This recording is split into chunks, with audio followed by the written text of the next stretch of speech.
بسم اللہ الرحمن الرحیم۔ السلام علیکم۔ گزشتہ چند دنوں سے سوشل میڈیا پر یہ دعویٰ کیا جا رہا ہے کہ وہ دیوار جس کے پیچھے یاجوج ماجوج قوم قید ہے وہ دریافت کر لی گئی ہے، اور تشویشناک بات یہ ہے کہ یہ دیوار اب گرنے کے قریب ہے۔ آج کی اس ویڈیو میں ہم آپ کو اس دیوار کے بارے میں تفصیل سے بتائیں گے کہ یہ دیوار کہاں موجود ہے اور اس بارے میں سائنسدانوں نے کیا انکشاف کیا ہے۔ اس کے علاوہ ہم آپ کو یہ بھی بتائیں گے کہ یاجوج ماجوج کس نبی کی اولاد میں سے ہے، احادیث نبوی میں یاجوج ماجوج کے ظہور کے بارے میں کیا کیا ارشادات ہیں۔ کہا جاتا ہے کہ حضرت ذوالقرنین علیہ السلام کے زمانے میں یاجوج ماجوج کے حملے وبال جان بن گئے تھے۔ ان کی روک تھام کے لیے حضرت ذوالقرنین نے پہاڑوں کے مابین اونچی اور مضبوط دیوار تعمیر فرمائی۔ حضرت ذوالقرنین اور صدر ذوالقرنین کا ذکر قرآن کریم کی سورہ کہف میں موجود ہے۔ جن ذوالقرنین کا قرآن میں ذکر ہے، تاریخی طور پر وہ کون ہے، اس سلسلے میں مفسرین کے درمیان اختلاف ہے۔ تاریخ کی کتابوں کے مطالعے کے بعد لوگوں نے حضرت ذوالقرنین کی شخصیت اور صد ذوالقرنین یعنی ذوالقرنین کی تعمیر کردہ دیوار سے متعلق مختلف اندازے لگائے۔ بہت سے قدیم علماء اور مفکر سکندر اعظم کو ہی ذوالقرنین مانتے ہیں، مگر بعض ان کا انکار کر کے یہ دلیل پیش کرتے ہیں کہ ذوالقرنین علیہ السلام دراصل حضرت سلیمان علیہ السلام کا خطاب تھا، اس لیے سکندر اعظم ذوالقرنین نہیں ہو سکتا۔ جدید زمانے کے کچھ مفسر اور مفکر ذوالقرنین کو قدیم ایرانی بادشاہ سارس اعظم یعنی کورش اعظم کا دوسرا نام قرار دیتے ہیں، اور یہ نسبتاً زیادہ قرینہ کے آس ہے، مگر بہرحال ابھی تک یقین کے ساتھ کسی شخصیت کو اس کا مستحق نہیں ٹھہرایا جا سکتا۔ حضرت ذوالقرنین کی بابت قرآن نے صراحت کی ہے کہ وہ ایسے حکمران تھے جن کو اللہ نے اسباب و وسائل کی فراوانی سے نوازا تھا۔ وہ مشرقی اور مغربی ممالک کو فتح کرتے ہوئے ایک ایسی پہاڑی درے پر پہنچے جس کی دوسری طرف یاجوج اور ماجوج تھے۔ قرآن کریم کی سورہ کہف میں باحوالہ یاجوج ماجوج حضرت ذوالقرنین کے حالات بیان کرتے ہوئے فرمایا گیا کہ جب وہ اپنی شمالی مہم کے دوران پہاڑوں کے درمیان پہنچا تو وہاں اسے ایک ایسی قوم ملی جس کی زبان ناقابل فہم تھی۔ تاہم جب ترجمان کے ذریعے گفتگو ہوئی تو انہوں نے عرض کیا کہ یاجوج ماجوج اس سرزمین پر فساد پھیلا دیں، لہٰذا تو ہمارے اور ان کے درمیان ایک ساعد یعنی دیوار تعمیر کر دے۔ اس طرح حضرت ذوالقرنین نے اس قوم کو یاجوج ماجوج کی یلغار سے بچانے کے لیے دیوار بنائی، اور جو دیوار بنائی گئی وہ کوئی خیالی اور مان بھی نہیں بلکہ حقیقی ہے،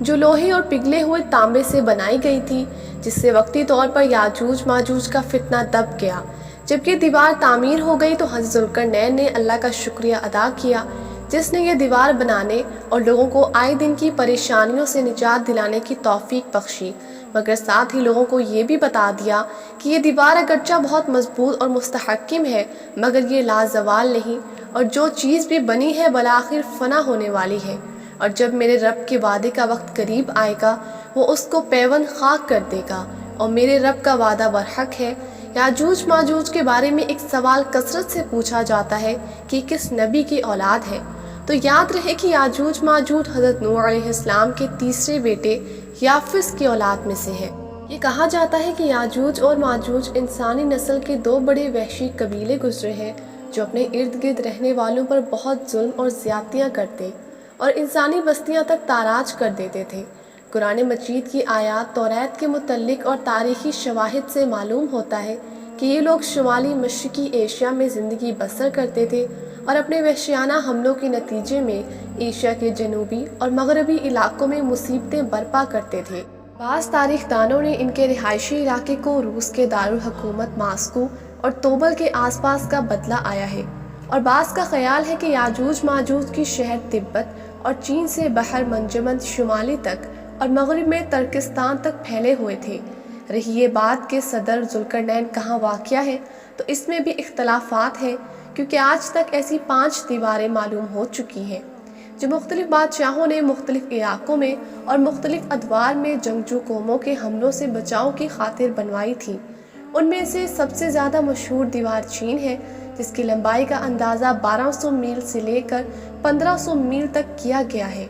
اور اب تک موجود ہے، لیکن واضح رہے کہ دیواریں چین لوہے اور تانبے سے بنی ہوئی نہیں ہے اور نہ ہی وہ کسی چھوٹے کوہستان درے میں ہے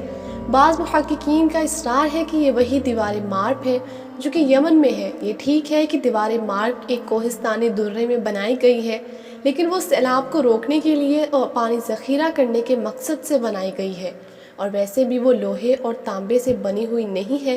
جبکہ علماء اور محققین کی گواہی کے مطابق سرزمین قفقاز میں دریائے خزر اور دریائے سیاح کے درمیان پہاڑوں کا ایک سلسلہ ہے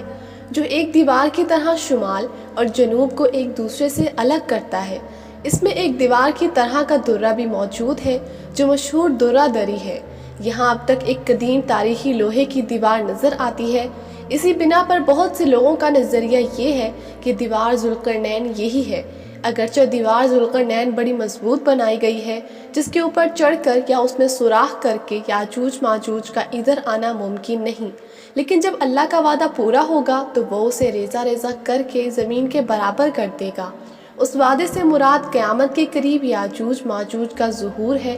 صحیح بخاری کی ایک حدیث میں حضور نبی کریم صلی اللہ علیہ وآلہ وسلم نے اس دیوار میں تھوڑے سے سوراخ کو فتنے کے قریب ہونے سے تعبیر فرمایا، اور ایک حدیث میں آتا ہے کہ یاجوج ماجوج ہر روز اس دیوار کو کھودتے ہیں اور پھر کل کے لیے چھوڑ دیتے ہیں، لیکن جب اللہ کی معیشت ان کے خروج کی ہوگی تو وہ پھر کہیں گے کہ کل انشاءاللہ اس کو کھود دیں گے، اور پھر دوسرے دن وہ اس سے نکلنے میں کامیاب ہو جائیں گے اور زمین میں فتنہ و فساد پھیلائیں گے، یعنی انسانوں تک کو کھانے سے گریز نہیں کریں گے۔ تو اللہ تعالیٰ کی طرف سے حضرت عیسیٰ علیہ السلام کو حکم ہوگا کہ مسلمانوں کو طور کی طرف جمع کریں، کیونکہ یاجوج ماجوج کا مقابلہ کسی کے بس میں نہیں ہوگا۔ حضرت عیسیٰ علیہ السلام اور ان کے ساتھی اس وقت ایسی جگہ کھڑے ہوں گے جہاں غذا کی سخت قلت ہوگی۔ لوگوں کی درخواست پر حضرت عیسیٰ علیہ السلام یاجوج ماجوج کے لیے بدعا فرمائیں گے، بس اللہ تعالیٰ ان کی گردنوں اور کانوں میں کیڑا پیدا کر دے گا جو بعد میں پھوڑا بن جائے گا، جس کے پھٹنے سے یہ ہلاک ہونا شروع ہو جائیں گے، سب کے سب مر جائیں گے،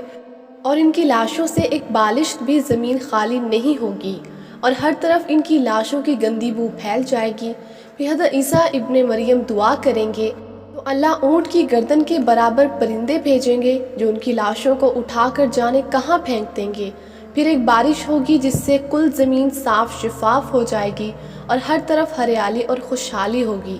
صحیح مسلم میں نواس بن سمان کی روایت میں وضاحت کی گئی ہے کہ یاجوج ماجوج کا ظہور حضرت عیسیٰ علیہ السلام کے بعد ان کی موجودگی میں ہوگا، جس سے ان کی مفسرین کی تردید ہو جاتی ہے جو کہتے ہیں کہ تاریوں کا مسلمانوں پر حملہ یہ منگول ترک، جن میں چنگیز خان بھی تھا، یا روسی اور چینی قومیں، یہی یاجوج و ماجوج ہیں جن کا ظہور ہو چکا ہے۔ مغربی قومیں یہ خیال کرتی ہیں کہ انہی افراد کا پوری دنیا میں غلبہ اور تسلط ہے، مگر یہ سب باتیں غلط ہیں، کیونکہ یاجوج و ماجوج کے غلبے سے سیاسی غلبہ مراد نہیں ہے، بلکہ قتل و غارت گیری اور شر و فساد کا وہ عارضی غلبہ ہے۔ لہٰذا یہ کہنا کہ یاجوج ماجوج ظاہر ہونے کو ہے، یہ سب جھوٹ کے سوا کچھ بھی نہیں ہے۔